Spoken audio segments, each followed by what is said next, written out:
fun. Why? Because so many people, they kidnap children, they rape them, they horribly abuse them, and then they get a slap on the wrist, a week in prison or 2 years in prison.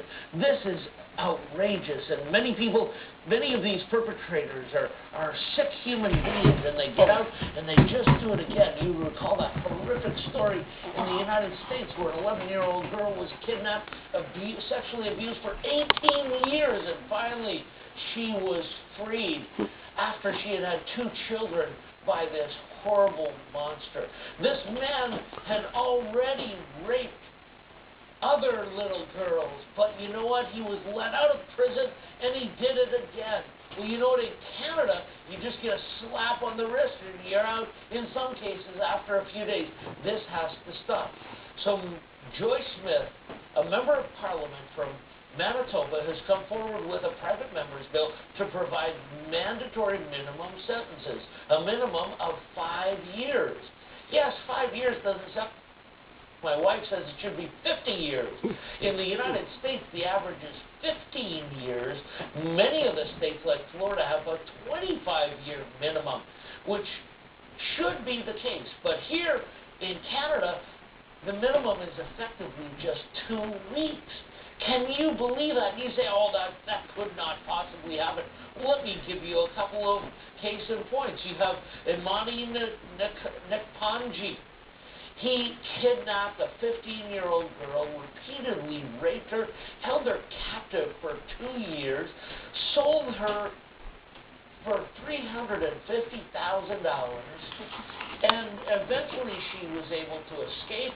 This man was convicted in prison, and he spent less time in prison than he did raping that little girl. That is outrageous. Less than 2 years in prison. Let me give you another case in point.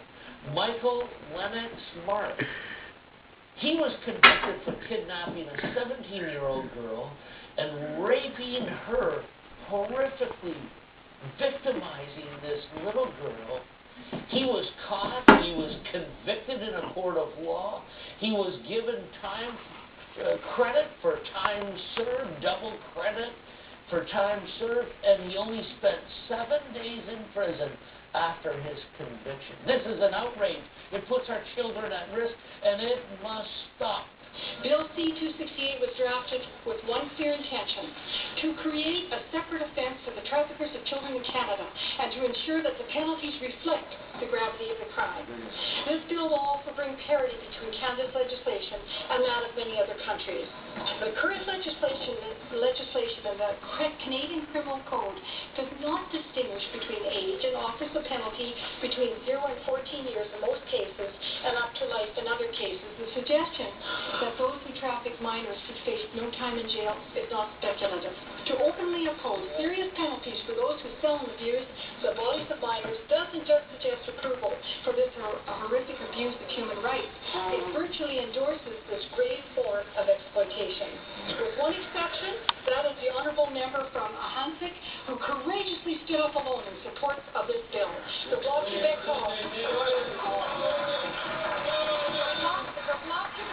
the sole entity in Canada that have voiced opposition to mandatory minimums for child traffickers.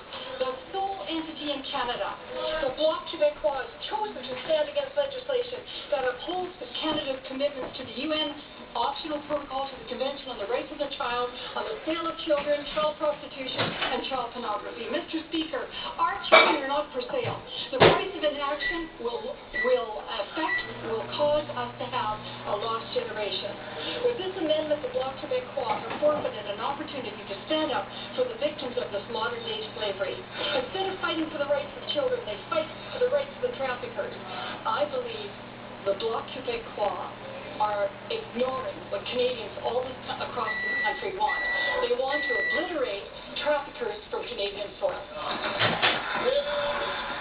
That's why I ask you to go on Word.ca, sign that petition, because every signature counts. Every person that speaks on this issue counts. Call your member of Parliament. Call the Prime Minister's office. Call your local media and find out why they are not giving you this information. I barely saw any stories about this in the media right across this country, certainly not on television. We need to take action. If you don't take action, then who is going to do it? If not you, then who? If not now, when? Call us, 416-391-5000. Go on and sign these 2 petitions. Get involved for the sake of our children. Watch this short clip. Call us, 416-391-5000. And then I'll be back with a special guest, Paul Kelly of United Productions.